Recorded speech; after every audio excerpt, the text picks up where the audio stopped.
Our approach towards social and behavior change. This is a strategic design process which aims to understand structural factors and create solutions based on what the audience needs. This is to make the habits more adaptable to our target audience.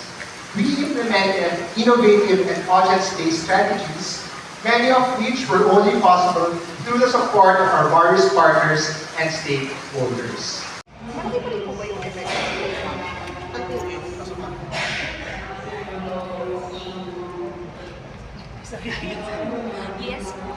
Yes, may effect po yung sa dementia, but yun nga po, kagaya po na sinabi namin, na ito po mga bakuna na binibigay po ng ating National Immunization Program, ay matagal na po natin. So kaya po ito, meron po tayong kampanya at programa para po masabi sa mga tao na ang mga bakuna po na ating binibigay ay safe and effective. What are you doing to address hesitancy? So we're creating health promotion, health education, health teaching on the ground. Paano po namin maipaliwanag ang importansya po ng pagbabakuna. Pero ma'am, you're doing that before na iba. So what are the challenges? Bakit hindi sila nakapag-convince magpabakuna or may hesitancy pa rin? Yun nga po, dahil because of the social media, may mga nababasa po sila ngayon na nagko-contradict po doon sa tinuturo natin na matagal na epektibo nga po ang bakuna. Pero dahil po may mga anti-vaxxers po na naglalabasan ngayon, medyo doon po kami nagkakaroon ng problema at mas naniniwala po sila sa fake news. So yun po ang aming ginagawa ng paraan to i-educate kasi mostly po ng ating mga kababayan, alam naman na po nila na epektibo ito. Nagkaroon lamang po ng fear, pero yun nga po, we want to re-educate again our people na safe and effective po ang ating mga bakuna. Have you tried to coordinate with the social media platforms na nasa Philippines to take down those old fake news? Yes po, we are in coordination with that one po. So, even po sa iba pa naming mga programa, yung mga fake news po na naglalabasan, yung bibigay po kami ng report or ng advisory as well. And then we also coordinate with our social media platforms to take down those fake news. Meron na po ba? May na-take down na kayo mga fake news? Ilan po? Yes po, meron na. Is the Department of Health doing something to go after those people sa kanilang information na parang kasi pumapatay, pumapabay yung information. What are we doing? Are we going after them? We are coordinating with the agencies that are, yun po yung kanilang, yun po yung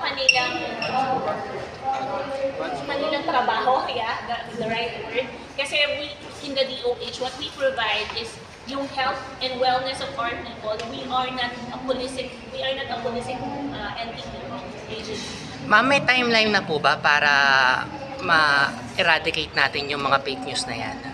Sorry. Timeline po. We focus on the intensification of the program. So, ang timeline po namin is of course ASAP. What we want is every child to be vaccinated. Ma'am, pero gaano kahalaga yung kooperasyon ng mga magulang dito sa kampanya? Napakahalaga po ng kooperasyon ng bawat magulang. Myself, I'm a parent din po. So, kung hindi po natin papayagan na mabakunahan ang ating mga anak, nilalagay po natin sila sa kapahamakan, sa mga sakit na dapat po ay naiiwasan natin gamit ang Ano ba yung risk, ma'am, pag hindi na-achieve yung 95%? So magkakaroon po tayo ng, again, ng outbreak po ng mga sakit na dapat po i-eradicate na po natin. Kagaya na lamang po ng polio vaccine. It's been matagal na po may bakuna, pero year 20-something lang po totally eradicated. Kung hindi po natin mapapabakunahan ang ating mga anak, ay muling babalik po ito. Ayaw po natin na magkaroon uli ng may mga sakit o kapansanan sa ating generasyon.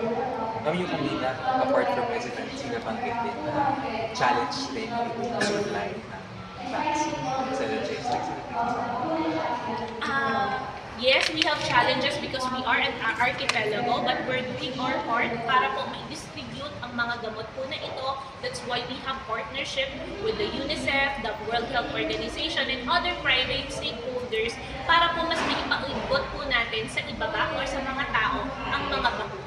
So nangyayari ba yung mga areas na hindi po magandang nakakatanggap ng mga bakuna sa We try our best po na hindi ma-zero yung ating mga vaccine. So, yun lang po talaga dahil we are an archipelago. Minsan po may delay, but we are doing our best para po maibigay sa tamang oras ang mga bakuna.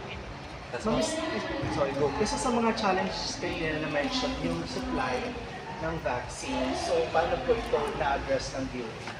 We are directly coordinating with the manufacturers as well dun sa mga bakuna dahil meron po talagang shortage worldwide yung iba po nating bakuna. That's why as a government agency po, ang coordination po namin ay directly din po sa ating sa iba pang mga government agency para po matulungan dahil mas nangangailangan po tayo. Kagaya ng iba pong mga bakuna na meron po talagang global shortage.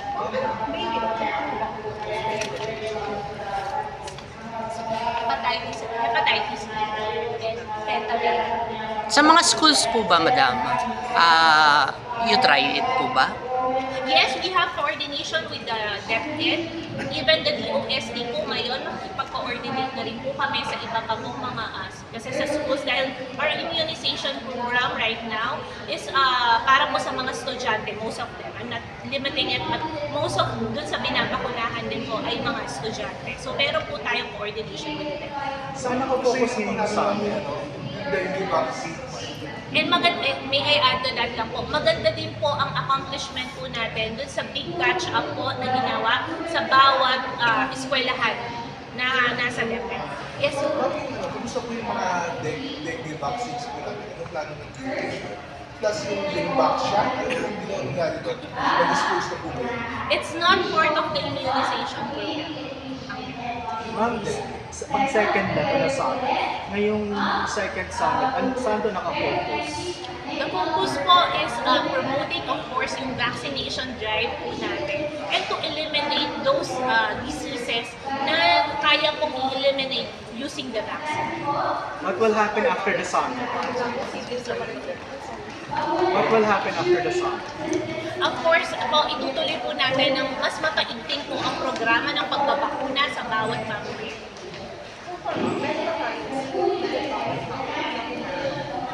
Actually po, lahat naman po ng sakit na pwede po mabakunahan ay maaaring magpadya po itong bumalik. That's why po we're pushing it forward na mapabakunahan po ang bawat individual na pasok po sa programa. Ano po magiging mensahe niyo po para sa National Immunization Summit po? Narito po tayo sa 2025 National Immunization Summit sa Manila Hotel. Dito po ay pinalalakas natin ang ugnayan ng pampubliko at pribadong sektor para nang sa ganun ay manumbalik ang masasabi nating glory days sa immunization program ng Department of Health, sapagkat bawat isa sa atin ay dapat protektado sa mga sakit na nabibigyan ng proteksyon sa pamamagitan ng pagbabakuna. Kaya kayo po na nanonood sa amin o nakikinig sa amin sa sumandaling ito, magpabakuna na po tayo. Libre po yan. Ito po ang inyong lingkod, Dr. Eric Tayag, ang former Undersecretary ng Department of Health. Immunization program. The National Immunization Program is about 4.4 billion. It's over 4 billion. And this is for our 16 antigens, no, iba't ibang sakit na ibibigay sa ating mga kabataan, sa mga school-age girls at saka sa mga senior citizens. So, pero ang program namin talaga, children, itong summit namin, we want to really increase our immunization and protect all the children from vaccine-preventable diseases. Ito po yung mga bakunang datihan na yung ibang bansa nga na naalis na nila itong mga sakit na to, yung diphtheria, yung measles. tayo, naririnig nyo, may balita ng measles outbreak, may diphtheria, whooping cough, meron tayong pertussis, meron tayong kung ano-anong mga sakit na nag-outbreak. So, mababa kasi talaga yung ating immunization rate in children. So, itong summit na to, sama-sama kami, international agencies, religious organizations, Philippine Medical Association, sino ba mga kasama natin? The Youth, National Youth Commission, sumama po. At iba-iba pang mga partners, mga local government, local chief executives para mapataas yung antas ng ating mga Pilipinong kabataan na mabibigyan ng bakuna. Sec, comment lang po dun sa sinabi ng COA, dun sa 152 million pesos worth daw ng cold storage na pwedeng masayang kung mag-expire na yung mga COVID vaccine. COVID vaccine yan. Iba yung COVID vaccine sa National Immunization Program. Ang COVID vaccine kasi, isang emergency. So there were uncertainties during that time. Ang problema naman dyan, explain ko lang sa inyo kasi ina-apply nila yung rules for national immunization for common vaccines to COVID. Mali po yun. Because in an emergency, mag-iipon ka talaga kasi uncertain nun eh. So maraming nag-expire, walang problema yun kasi marami doon dinonate din. Marami doon binili at saka mataas talaga ang vaccination rate natin. We vaccinated 74 million Filipinos with about 3 doses. So to us, well to me, because I was part of the vaccine cluster during that time, that was successful. Talagang mag-expire and it's still way below the international rate of 30%. 30% yung di ba? International rate of rate. In fact, ibang bansa, hindi nila maubos yung kanila, binibigay sa atin, tinatanggap naman natin kasi ang daming gusto magpabakuna.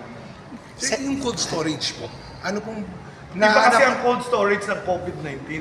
Ang COVID-19 vaccine, minus negative 75 degrees ba yun? Basta napaka-ibang freezer yun. So huwag nyo i-compare yun sa bakuna na regular, which is only 2 to 4 degrees centigrade. Pero nahanapan na po ba ng paggagamitan yun? Yung sa oras... kasi nagagamit mo rin yun for freezers, other agents, other things. So hindi siya masasayang? Hindi. Yung freezer? Hindi. Pero kasi may binanggit po yung COA na posible daw ma-waste. Yung... Posible lang. Just an assurance lang on the part of Sample DOH lang, na sir, kung saan pwede siya gamitin. gagamitin to utilize those You can use it for other vaccines, other medicines that require that kind of storage. Gagamit din sa blood products. There are some blood products na yun. Sec, may tanong lang po ako. Balik tayo dun sa sa immunization program. May target po pa kayo na ilang kabataan or mga bata ang 2 million kids every year, di ba? It's our target. Tama ba? 2 million kids.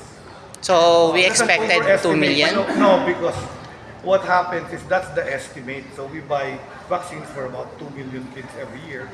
But the truth is, bumababa ang ating total fertility rate. Before COVID, 2.1 ang children, ang fertility rate natin. Bumaba yan to 1.9 at ang latest na nakita ko sa PSA ay 1.7. So sobra-sobra if you prepare for 2 million. So Actually, yung mga magulang po natin na pabakunahan po natin ang ating mga anak dahil ito po ay nagsisilbing proteksyon sa mga sakit na dapat hindi na po bumalik sa ating komunidad. Sa mga anak naman po, sa mga bata, huwag po silang matakot na magpaturok ng ganitong gamot, ng mga vaccines po natin dahil ito po ay makakatulong sa kanilang kalusugan. Accelerated protection, immunization for every Filipino family is about to commence. We request everyone please take your seats, set your mobile devices to silent mode, and let's prepare for the day's activities. Thank you.